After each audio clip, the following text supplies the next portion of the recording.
का परिणाम भोगना ही होगा।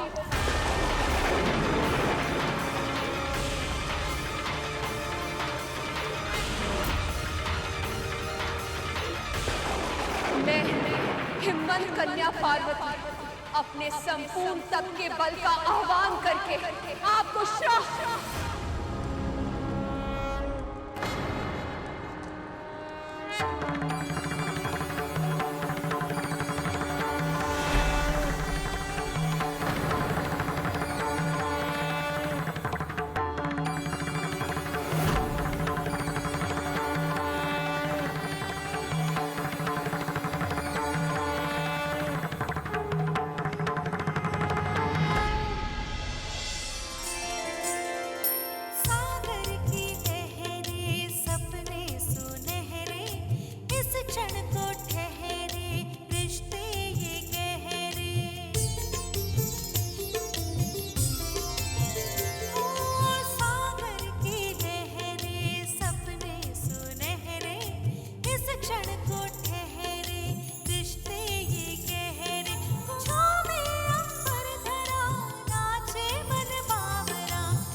समय अवश्य लगा, पर ये मिलन होकर ही रहा। नारायण नारायण। पुष्पों के सब दल सरिता की कलकल, मेघों का काजल अंबर व जल थल।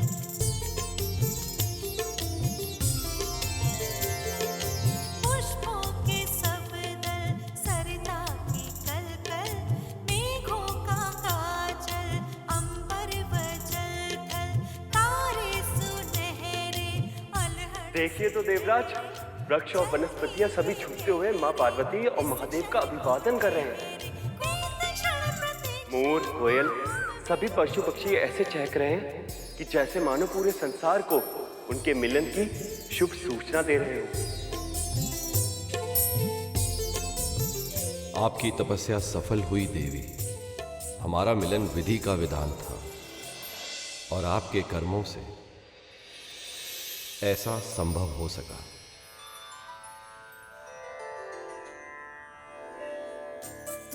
सहस्त्रों वर्षों से इतनी प्रतीक्षा करने के बाद, अनेक कठिनाइयां और चुनौतियों के बाद अब जाके हमारा मिलन हुआ है देवी।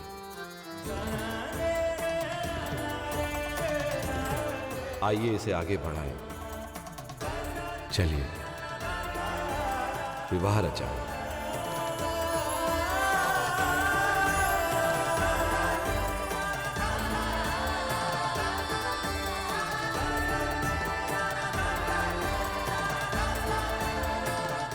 मुझे क्षमा कीजिए महादेव, पर मैं ये विवाह नहीं कर सकती।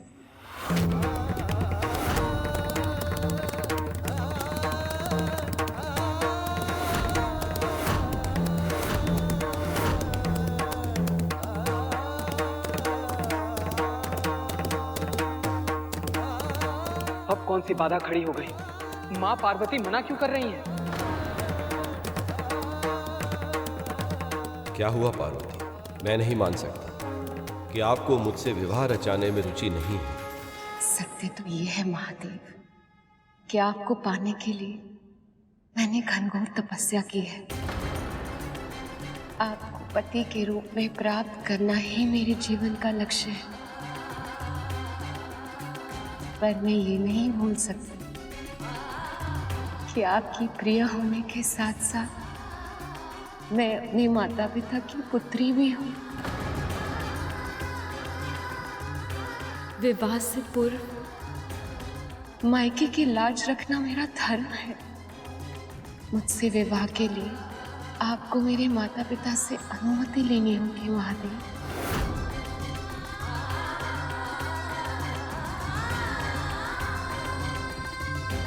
मेरे माता पिता से मेरा हाथ मांगना होगा आपको।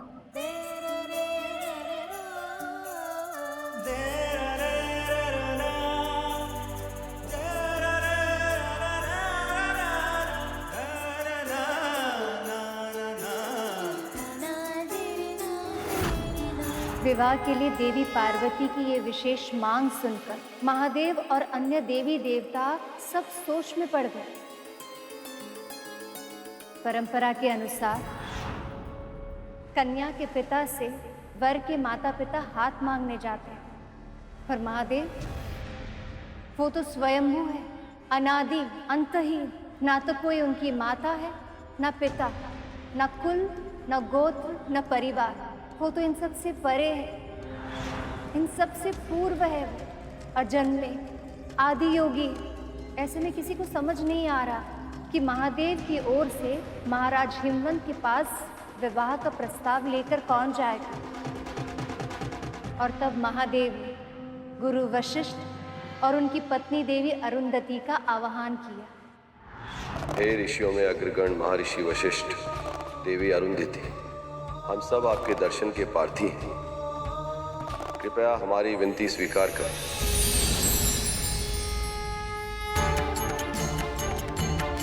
आप सब ऋषियों में सर्वप्रथम है महर्षि, सर्वाधिक सम्मानीय है। त्रेता युग में जब मेरे आराध्य श्री राम जन्म लेंगे तो आप उनके भी गुरु बनेंगे। और गुरु की महिमा तो इतनी अधिक होती है कि यदि भगवान और गुरु एक ही स्थान पर हो तो गुरु का वंदन भगवान से भी पहले किया जाता है। इसीलिए जिस महत्वपूर्ण दायित्व को निभाने का निवेदन करने के लिए मैंने आपका आह्वान किया है, उसके लिए आपसे अधिक उपयुक्त इस ब्रह्मांड में और कोई नहीं है। महर्षि, देवी, आप दोनों से अनुरोध है, यदि आप महाराज हिमवंत के पास उनकी कन्या पार्वती के लिए मेरे विवाह का प्रस्ताव लेकर जाना स्वीकार करें तो आप दोनों का बहुत उपकार होगा। उपकार? उपकार का तो प्रश्न ही नहीं उठता महादेव। ये तो हमारे लिए सम्मान और गौरव की बात है। हम प्रस्ताव लेके अवश्य जाएंगे।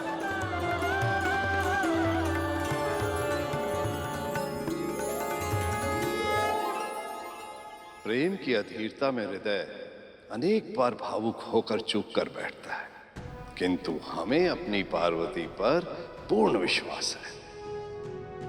अपने जीवन साथी के चुनाव का निर्णय सोच समझकर ही लिया होगा।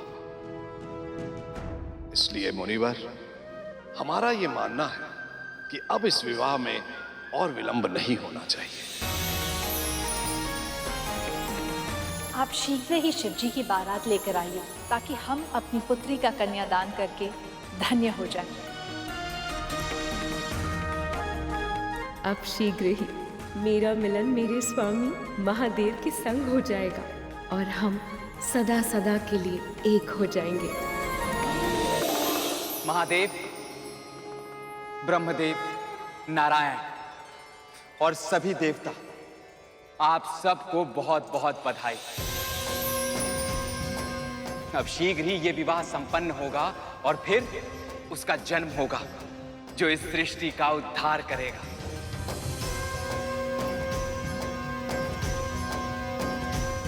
ये तो आपने बहुत ही शुभ समाचार सुनाया है महर्षि। मुझे इतनी प्रसन्नता का अनुभव हो रहा है कि समझ ही नहीं आ रहा पांव भूमि पर टिक क्यों नहीं रहे। हम सबकी भी यही अवस्था है श्रृंगी। अब हम शीघ्र ही अपने प्रभु की बारात लेके जाएंगे और माँ को उनके घर वापस लेके आएंगे।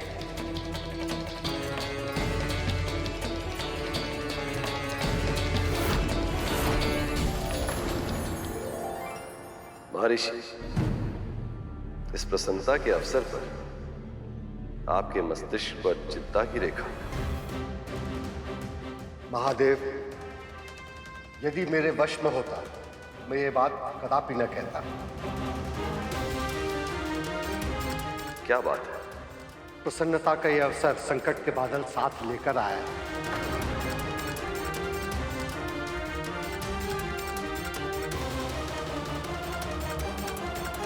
यदि महाराज हिमवंत और महारानी मैना ने देवी पार्वती का कन्यादान कर दिया तो अनर्थ हो जाएगा।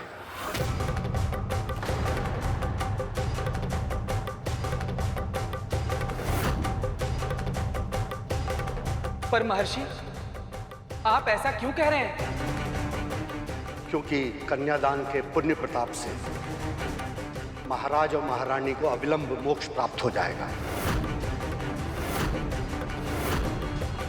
और यदि ऐसा हुआ तो इस संसार से हिमालय लुप्त हो जाएगा।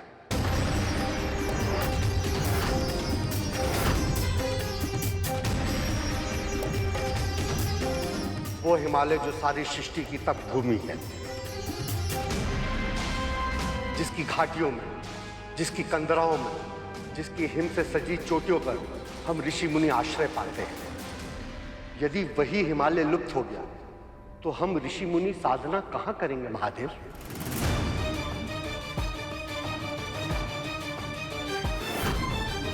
पर महर्षि, उनका कन्यादान करना अति आवश्यक है, अन्यथा विवाह नहीं होगा और उसके बिना तारकासुर के संहारक का जन्म भी नहीं हो पाएगा।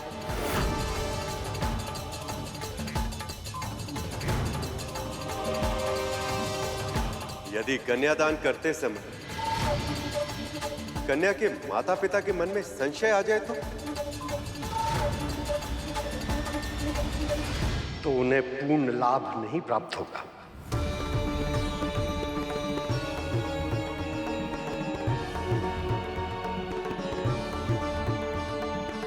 और ऐसे में महादेव का विवाह भी हो जाएगा और तपोभूमि भी सुरक्षित रह जाएगी।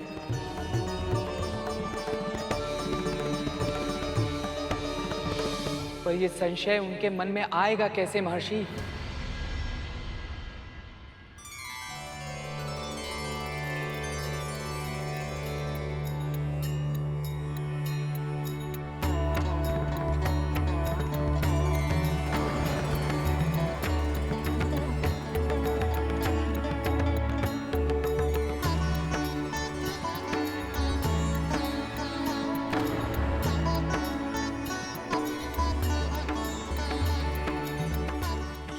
ये आप सब लोग मेरी तरफ क्यों देख रहे हैं?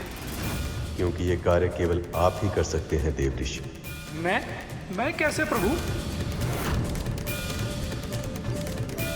मैं कैसे करूंगा महाराज हिमवंत और महारानी मैना के हृदय में शंका उत्पन्न। यदि ऐसा करने में कहीं मैंने महादेव और पार्वती के मिलन में कोई विघ्न उत्पन्न कर दिया तो?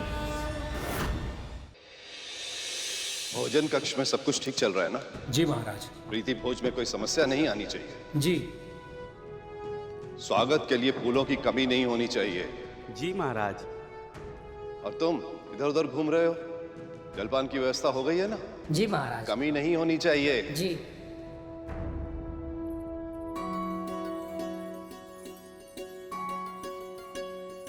संसार के सबसे उत्तम श्रेणी के रेशमी वस्त्र और आभूषणों को तैयार रखो। और हाँ, केवल दामाद जी को ही नहीं, बारात में जितने जन आएंगे सभी को उपहार देना है हमें। शीघ्र करो, समय निकला जा रहा है।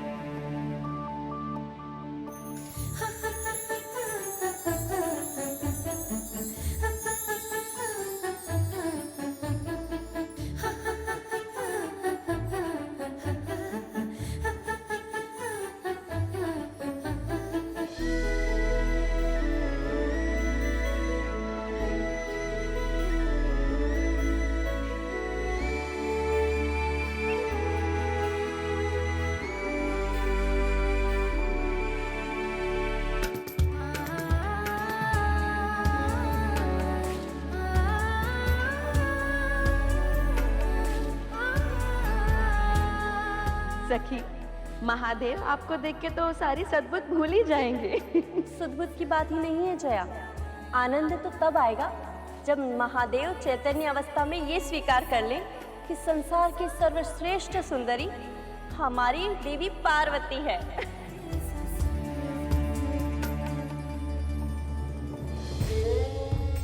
ये सुंदरता तो उनके प्रेम की है। सत्य तो ये है कि मेरे शिव ही सबसे सुंदर हैं। इसे विश्राम स्थल पर ले जाइए। नारायण नारायण। अरे देवऋषि नारद जी। पधारिए देवऋषि, आपका बहुत बहुत स्वागत है। आप ही के कारण ये संबंध हो पा रहा है, वरना मेरी पुत्री उस योगी की तपस्या क्यों करती? और तपस्या ना करती तो अपने प्रेम तक, अपने पति तक पहुंचने का मार्ग कैसे मिलता उसे? सत्य देवऋषि, आपकी इस कृपा से धन्य हो गए हैं हम। नारायण नारायण। वैसे ये बात तो सत्य कही देवी आपने। भला इस संसार में शिव के समान दिव्य और कौन हो सकता है? आप दोनों जब शिव को देखेंगे तभी ये जान पाएंगे कि आपका दामाद कैसा है। ये देवऋषि नारद के कहने का आशय क्या है? नारायण नारायण।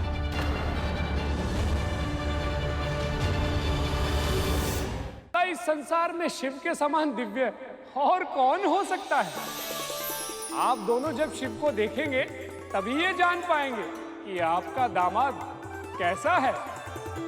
आपके इस कथन से मेरे भीतर उत्सुकता जागृत हो रही है देवऋषि। मैंने शिवजी को कभी देखा नहीं, बस पार्वती के मुख से उनके बारे में सुना है। वो कैसे हैं देवऋषि? उनके सुदर्शन रूप का वर्णन तो मैं भी नहीं कर सकता। वैसे बारात निकल चुकी है, कुछ ही समय में यहाँ आ जाएगी। आप स्वयं ही देख लीजिएगा। आपका दामाद, आपकी पुत्री का जीवन साथी कितना अनोखा है, कितना अद्भुत है, कितना दिव्य है।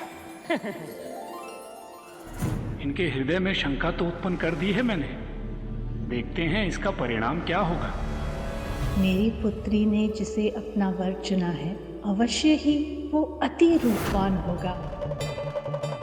साज सज्जा से सुशोभित होकर जब वो मेरी पुत्री से विवाह करने आएंगे तो समस्त सृष्टि उनके सौंदर्य को निहारती रह जाएगी।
मुझे उस क्षण की प्रतीक्षा है प्रभु, जब आप यहाँ शीघ्र ही बारात लेकर पहुँचेंगे। मैं भी उस क्षण की प्रतीक्षा आतुरता से कर रहा हूँ प्रिय, जब हम सदा सदा के लिए एक हो जाएंगे। आप दोनों जब शिव को देखेंगे तभी ये जान पाएंगे कि आपका दामाद कैसा है। महर्षि नारद के वैसे कहने का क्या आशय था? मैंने तो शिव को कभी नहीं देखा। क्या वो हमारी पुत्री के लिए एक योग्य वर हैं?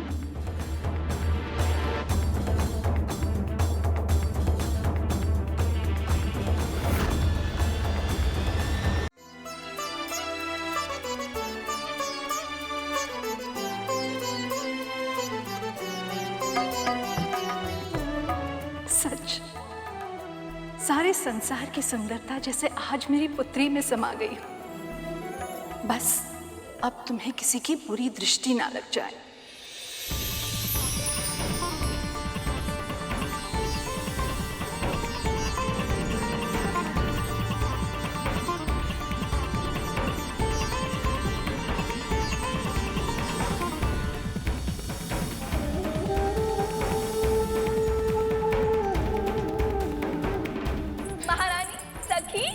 बारात आ गई, बारात आ गई सखी। जिनके भाग्य में साक्षात सुंदरता की ये देवी है, वो मेरे दामाद स्वयं कैसे दिखते हैं, मैं भी तो देखूं जरा।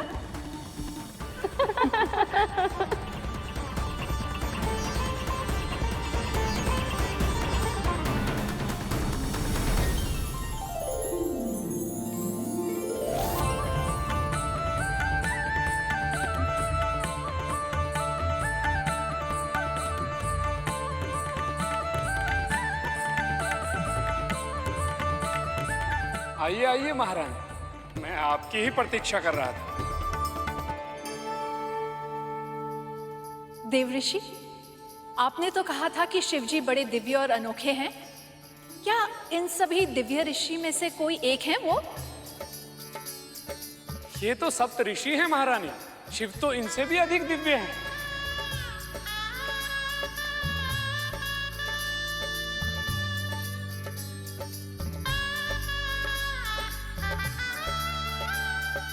क्या वो है शिवजी? नहीं नहीं महारानी, ये तो संसार के संचालक प्रभु श्री नारायण हैं, मेरे प्रभु नारायण नारायण।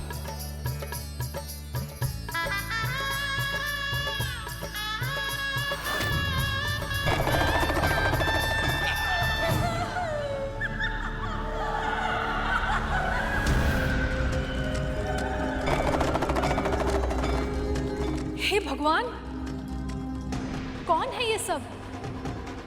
ये तो शिव के गण हैं महारानी। भूत प्रेत, पिशाच निशाचर, अघोरी पशु, और ये सब शिव को बहुत ही अधिक प्रिय हैं। इसीलिए तो स्वयंभू शिव भूतनाथ पशुपति कहलाते हैं।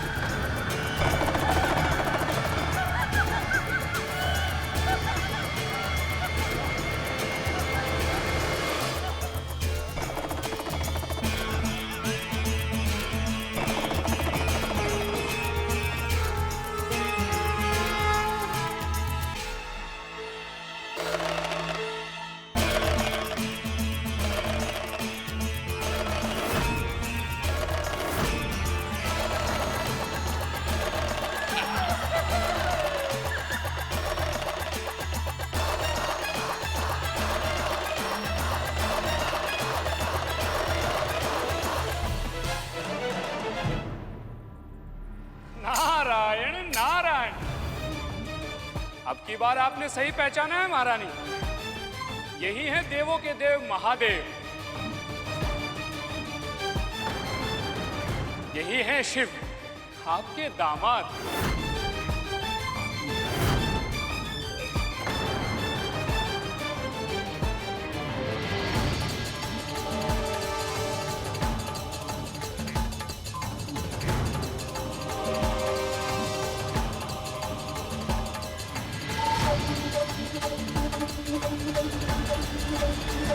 महारानी,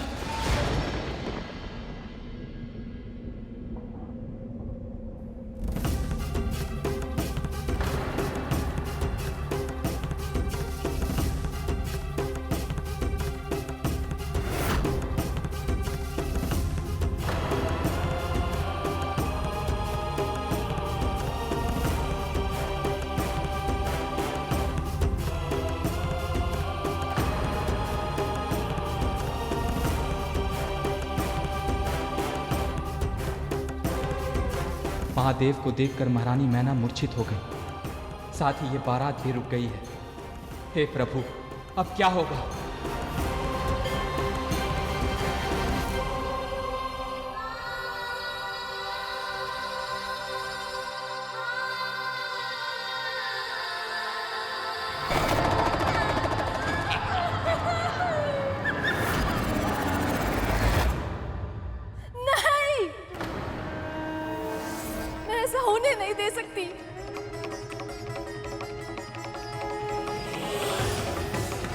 पार्वती, तुम और शिवजी एक दूसरे से बिल्कुल अलग हो। उनका रहन सहन, जीने का ढंग, उनका स्वभाव कुछ तुमसे भिन्न है पुत्री। मैंने महारानी के मन में संशय तो उत्पन्न कर दिया, किंतु कहीं ये शंका इस विवाह में विघ्न का कारण ना बन जाए। विवाह के बाद ऐसे ससुराल में तुम्हारे लिए रह पाना संभव कैसे हो पाएगा? ऐसे व्यक्ति के साथ तुम कैसे सुखी रह पाओगी पुत्री? नहीं नहीं, मैंने जो देखा है मैं उसे नहीं भुला सकती। मैं ये विवाह नहीं होने दे सकती।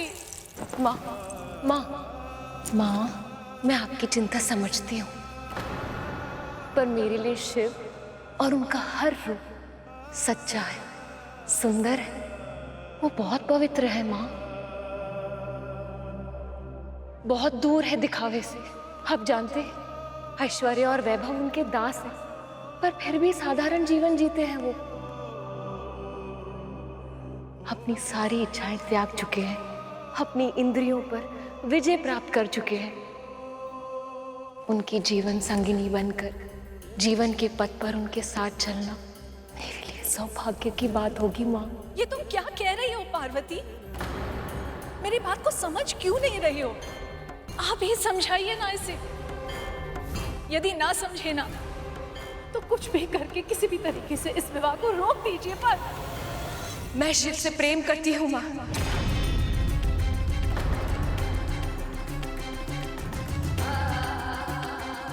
एक बार मेरी मन की भावनाओं को समझने का प्रयास कीजिए माँ।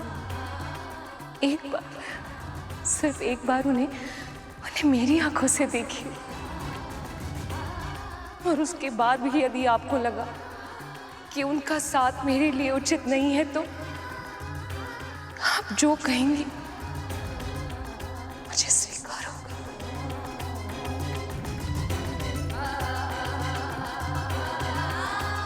हे महादेव, मेरी माँ आपके स्वरूप के दर्शन करने में असमर्थ है, इसीलिए मेरी विनती स्वीकार कीजिए।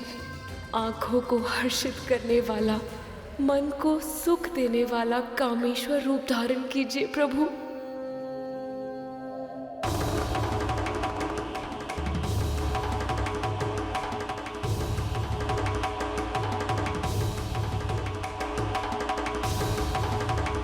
अब कौन सी नई करवट ले रहा है संसार का भाग्य?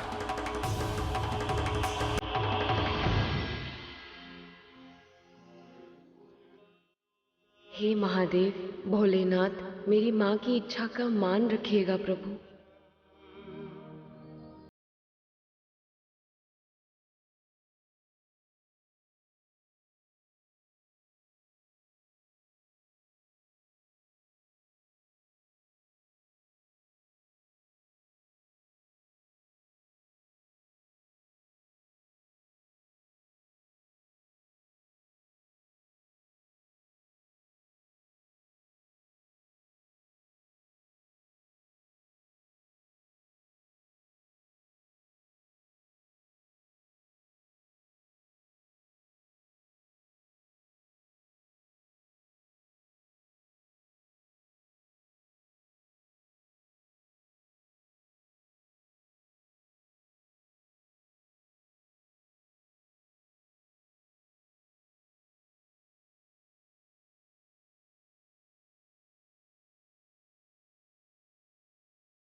महादेव ने अपना कामेश्वर रूप धारण कर सबको उत्साहित कर दिया था। बहुत ही भव्य, तेज, अलौकिक शिव।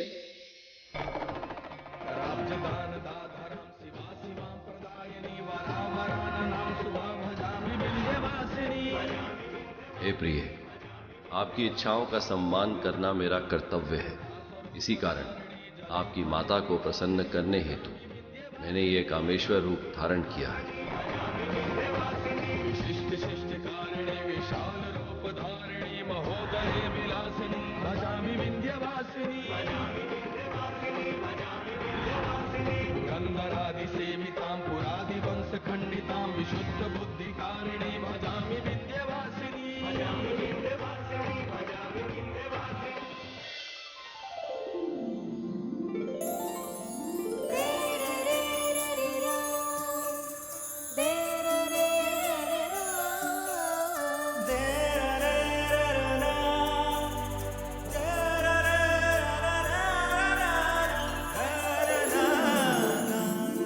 महादेव के उस अति मनमोहक, अति दर्शनीय मुख देखने के बाद उनका स्वागत हुआ।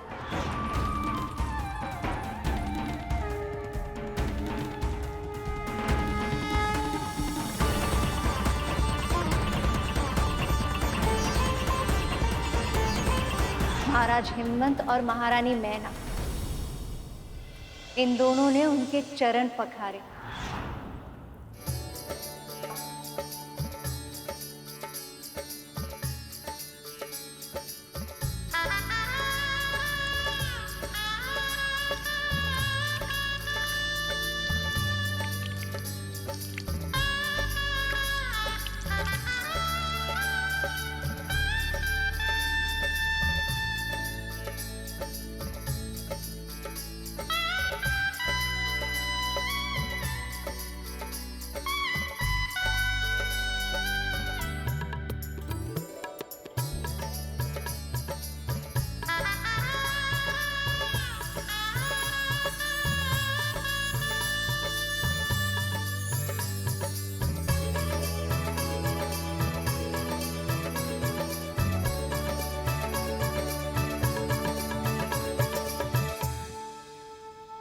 वर वधू एक दूसरे को वरमाला पहनाइए।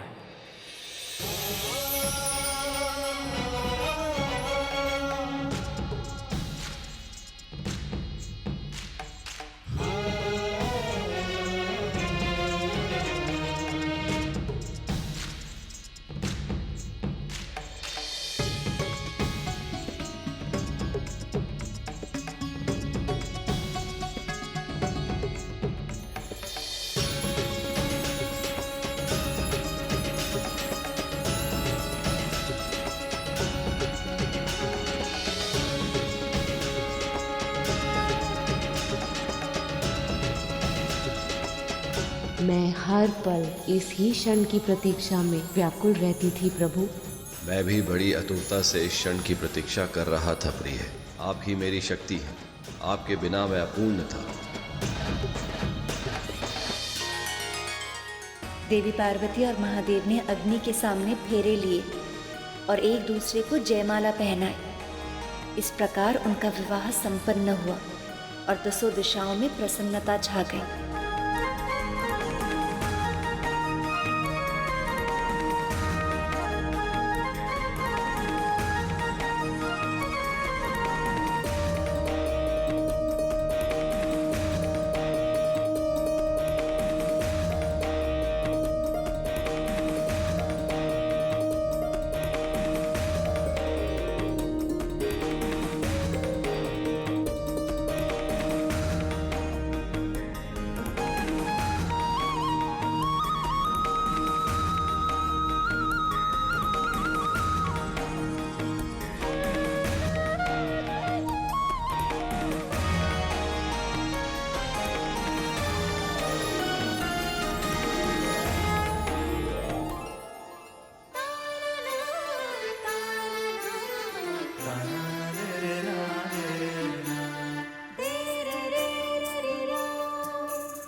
मेरी माँ की इच्छाओं का मान रखकर आपने मेरी भी इच्छाओं का मान रखा।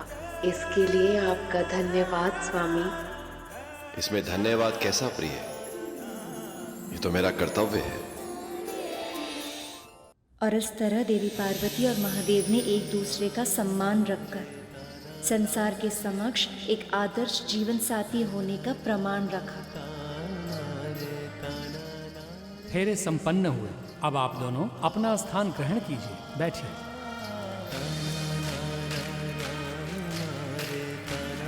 कन्यादान के लिए वधू के माता पिता आगे आए।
ये किस चिंतन में आ गए हैं महाराज और महारानी?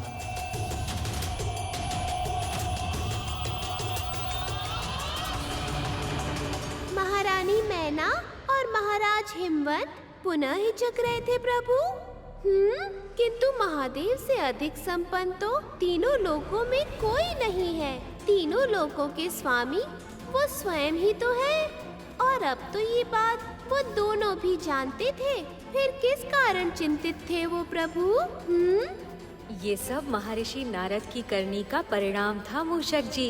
पर प्रभु, वैसे तो महादेव और देवी पार्वती के विवाह में अड़चन उत्पन्न हो गई, परंतु इस शंका के कारण महाराज हिमवंत और महारानी मैना ने विवाह रोक दिया। तो ये क्या हो गया मुझसे? एक अनर्थ रोकने की चाह में मैंने एक नई अड़चन को उत्पन्न कर दिया। हिमालय पर्वत की रक्षा करने हेतु महाराज तथा महारानी के मन में महादेव के लिए शंका तो उत्पन्न कर दी महर्षि नारद ने, पर उन्होंने ये सोचा ही नहीं कि शंका उत्पन्न तो शीघ्र हो जाती है, किंतु उस शंका से मुक्त होने में हृदय को बहुत समय लग जाता है।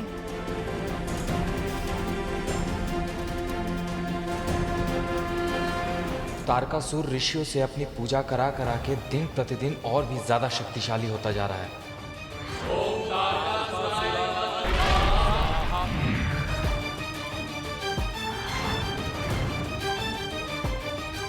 यदि इस विवाह में और विलंब हुआ तो तारकासुर खुद को इतना शक्तिशाली बना लेगा कि उसे रोकना संभव हो जाएगा।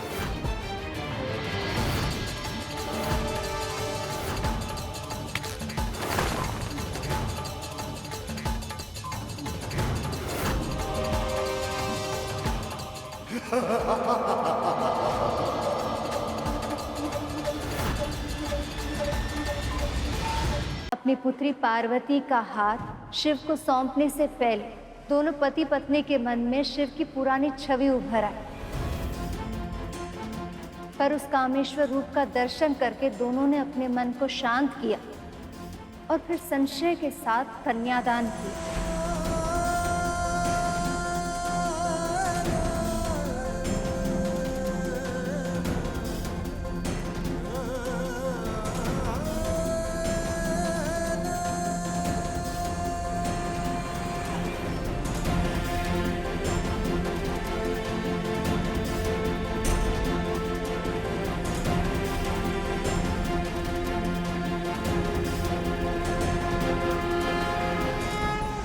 और इस तरह देवी के ब्रह्मचारिणी रूप की कथा पूरी हुई।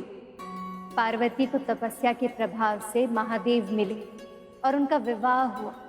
देवी ब्रह्मचारिणी की पूजा करने वाले भक्त जीवन में सुख का आनंद लेते हैं और फिर मोक्ष को प्राप्त होते हैं। इस कथा का सार यही है कि जिसका मन जीवन की कठिन परिस्थितियों में भी अपने लक्ष्य से नहीं भटकता, उसे सफलता अवश्य मिलती। ये कथा सुनकर मेरे मन में ये विश्वास जागृत हो गया है कि हमारा पुत्र भी अवश्य ही लौट आएगा, और वो भी अति शीघ्र।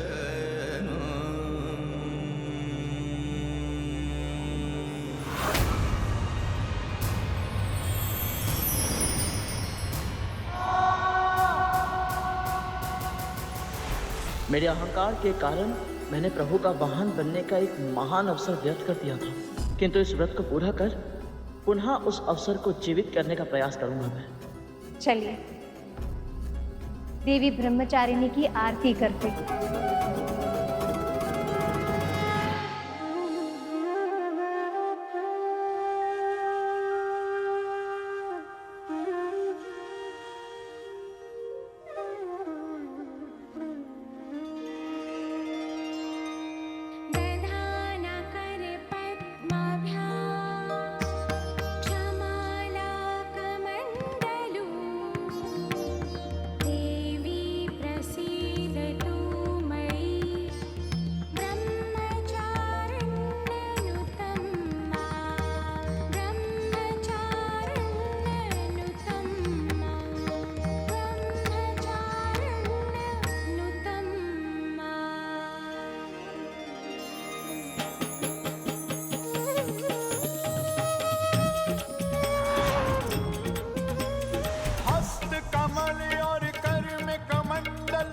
माता ब्रह्मचारिणी, शिव को प्रसन्न किया अम्बे ने, हर के रूप तपस्विनी है माँ, हर के रूप तपस्विनी है माँ, हर के रूप तपस्विनी।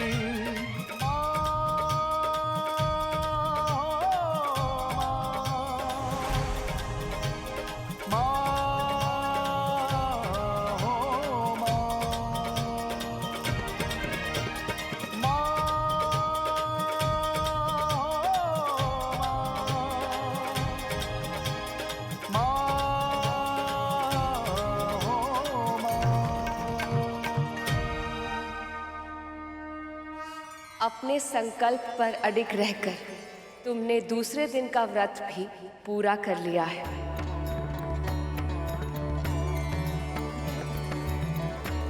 पर ध्यान रहे गरुड़, केवल भूखे रहने से और पूजा पाठ करने से व्रत सफल नहीं होता। वो तभी सफल होता है जब साधक अपनी इंद्रियों पर पूरी तरह से नियंत्रण प्राप्त कर ले और मन से, वचन से, कर्म से किसी को भी कष्ट ना पहुंचाए। आपकी हर सीख मेरे लिए जीवन का दर्शन है माँ। आपके हर आज्ञा का पालन अवश्य करूंगा।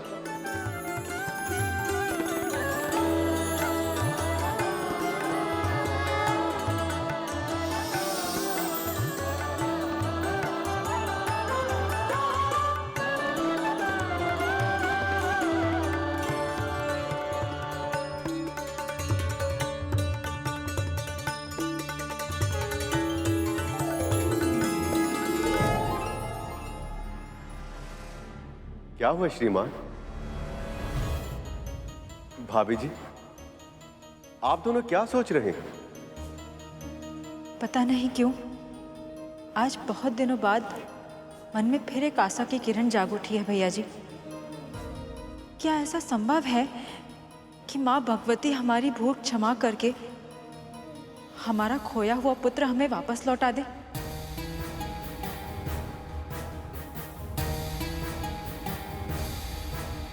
पता था हमको।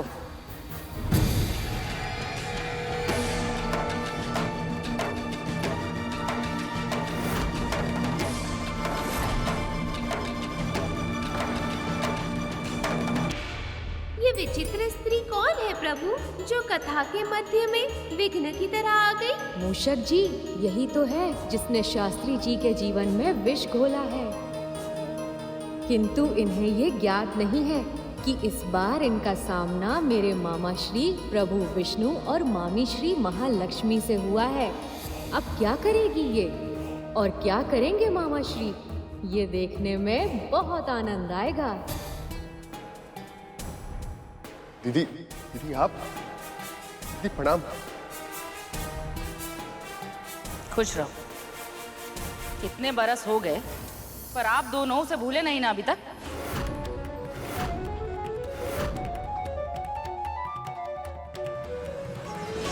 अब जैसे ही हमें पता लगा कि आप दोनों के घर में कथा हो रही है, हम तो चौंक गए। अब हमें तो यही ना लगता था कि पुत्र के जाने के बाद आप दोनों का जीवन जैसे नीरस हो गया हो। फिर अचानक से ये हृदय परिवर्तन कैसे छोटे? हृदय परिवर्तन नहीं दीदी, ये तो इन भले मानुसों की संगत का प्रभाव है।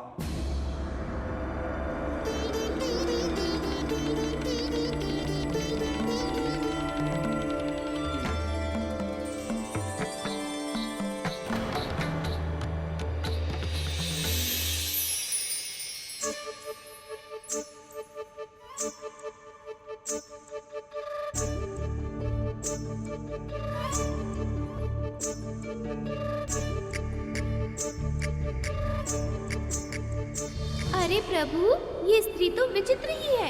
अब ये ऐसे क्या विचित्र संकेत कर रही है? वो मामी श्री को उनके पांव छूने का संकेत कर रही है। क्या उनके पांव, जिनके समक्ष समस्त संसार नतमस्तक होता है? विनाश काले विपरीत बुद्धि।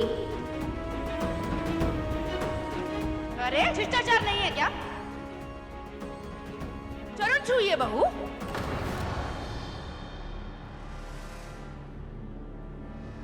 परंतु बड़ी तो ये है माँ जी। माँ जी नहीं, बुआ जी कहिए। इनकी बड़ी बहन है आप। हाँ,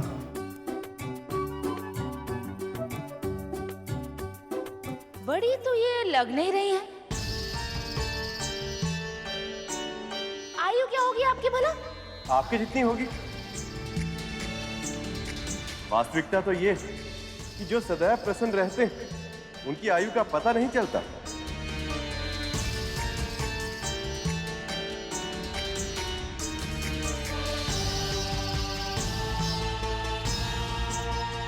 वैसे आप कौन हैं? अब पहचानेंगे कैसे? परिचय तो दिए नहीं ना आप।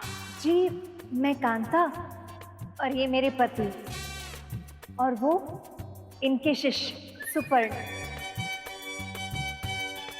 हम सब ने यहाँ तीर्थ के लिए आए हैं। हाँ दीदी। और कहाँ से आए हैं आप लोग? केदारनाथ से।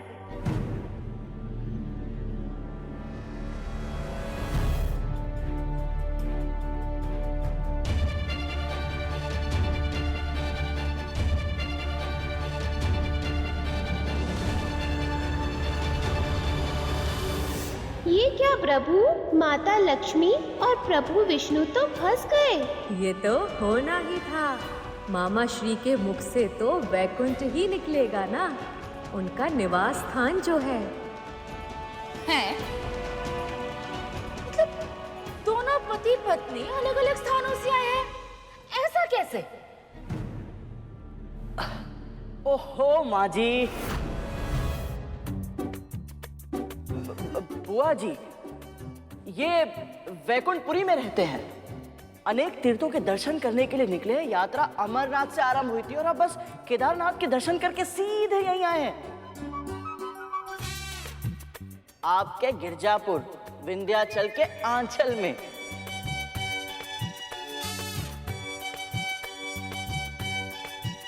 इनका तीर्थ यात्रा करना उचित भी है, आयु जो हो गई है। किंतु आप तो युवक हैं, आप इनके साथ क्यों भटक रहे हैं?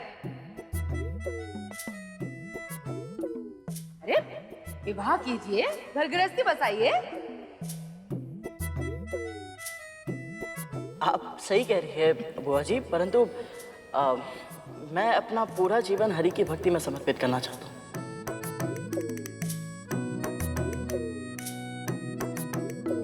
पागल हो गए हैं क्या? है? इस युवा में हरि भजन करेंगे? आपका परिवार ने नहीं रोका आपको? नहीं नहीं, मेरी माँ ही मुझे हरि भक्ति की प्रेरणा देती है। बड़ी विचित्र है आपकी माँ। लगता है उन्हें आपसे स्नेह नहीं है, तभी तो ऐसे अपरिचित लोगों के साथ आपको संसार के धूल छाटने के लिए भेज दिया है ना।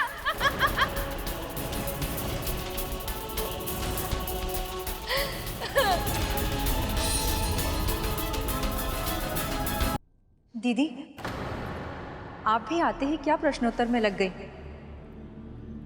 अभी अभी घर में इतनी अच्छी कथा संपन्न हुई है, आप प्रणाम कीजिए और भोग ग्रहण कीजिए।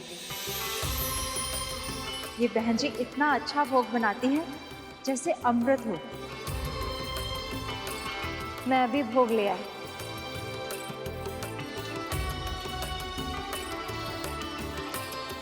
मोटे, तुम भी बड़े विचित्र कार्य करते हो। पहले पुत्र को घर से निकालने से पहले नहीं सोचा, और अब अपरिचितों को घर के भीतर लाने से पहले। अरे ऐसे ही अतिथि बनकर आते हैं और फिर घर वालों को बाहर निकाल के घर पर नियंत्रण कर लेते हैं। ऐसा नहीं है, वो बहुत अच्छे लोग हैं, बहुत ही धार्मिक लोग हैं माँ भगवती की कृपा से, और बहुत अच्छी अच्छी बातें भी करते हैं। वही तो कह रही हूँ मैं, जो अधिक अच्छी अधिक मीठी बातें करते हैं, वही नींद में आपका सब कुछ लूट कर ले जाए तो क्या कीजिएगा भला?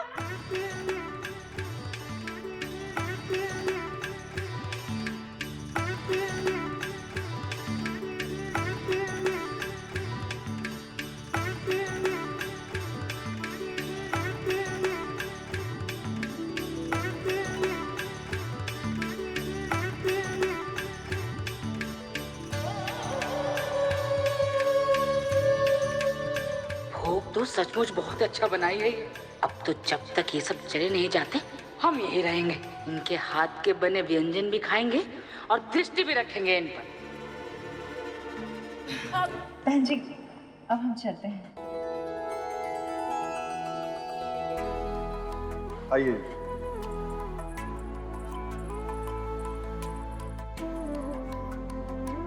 माँ प्रभु, बुआ जी तो बहुत ही नकारात्मक बातें करती है। यदि ये कथा में आई तो इनके विष से कोई ना कोई विघ्न अवश्य पड़ेगा, और कथा का वातावरण भी दूषित हो जाएगा। यही तो तुम्हारे संकल्प की परीक्षा है गुरु।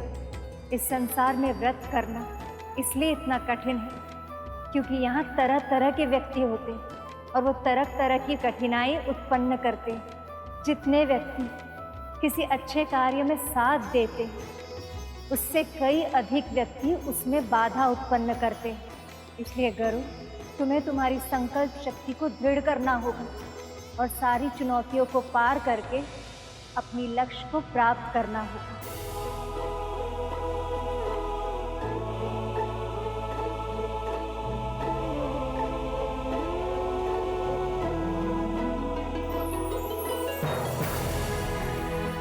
हे माँ, मुझे शक्ति दीजिए ताकि मैं इस परीक्षा में सफल हो पाऊं।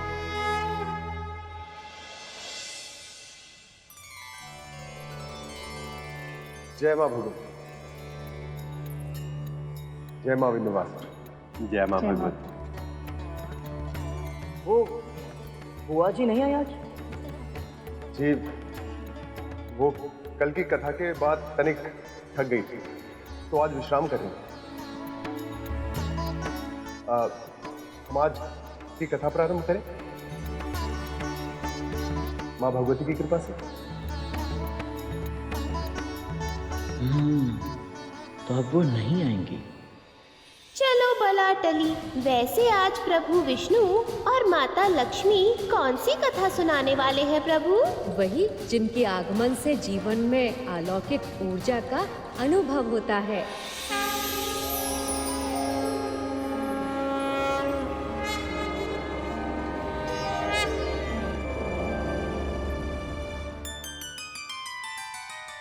विश्राम तो हम तब करेंगे जब कोई करने दे।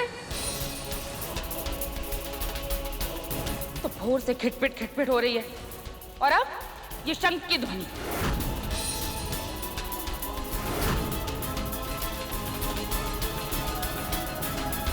प्रभु, बुआ जी को तो किसी भी वस्तु या व्यक्ति से प्रसन्नता ही नहीं, ऊपर से किसी को भी अपमानित करने का कोई अवसर नहीं छोड़ती।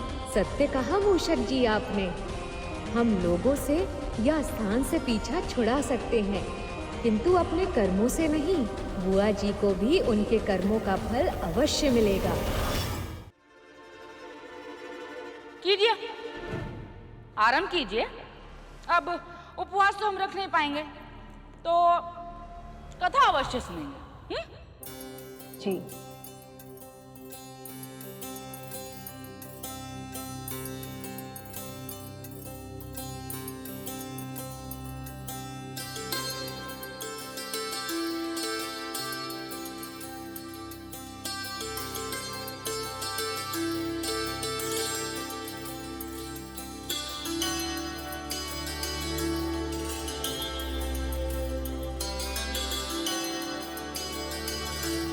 देवी का तीसरा रूप है देवी चंद्रघंटा।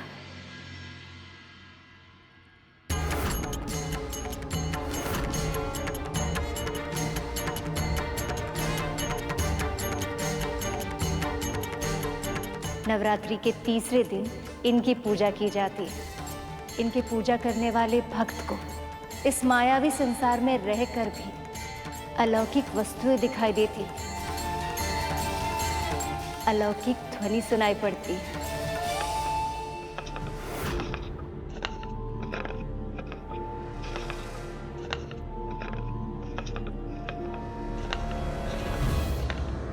माँ, श्री माता के इस रूप की उत्पत्ति कैसे हुई थी माँ? सब प्रसन्नता से झूम रहे थे। आने वाले सुखद भविष्य की कल्पना से सब आनंदित थे। पर एक व्यक्ति ऐसा भी था जो महादेव और देवी पार्वती के इस विवाह से प्रसन्न नहीं, क्रोधित था।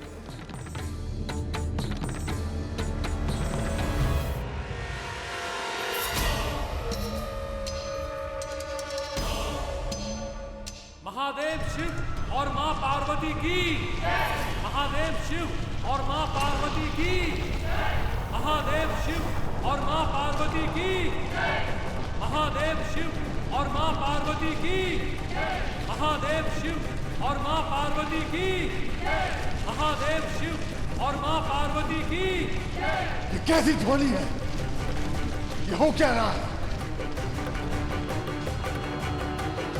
असुरराज, जो कन्या शिव की तपस्या कर रही थी उसने तपस्या पूरी कर ली असुरराज, और शिव ने भी उसके साथ विवाह कर लिया। ये हमारे लिए संकट का संकेत है असुरराज। आज विवाह हो गया है, कल पुत्र भी हो सकता है। नहीं होगा, मैं होना ही नहीं दूंगा। भले ही उन दोनों का विवाह हो गया हो, परंतु उनका मिलन अधूरा ही रहेगा।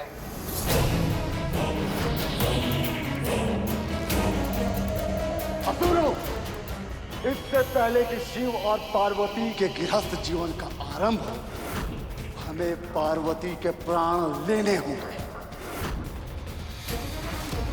उसके आंखों की जीवन ज्योति बुझानी होगी।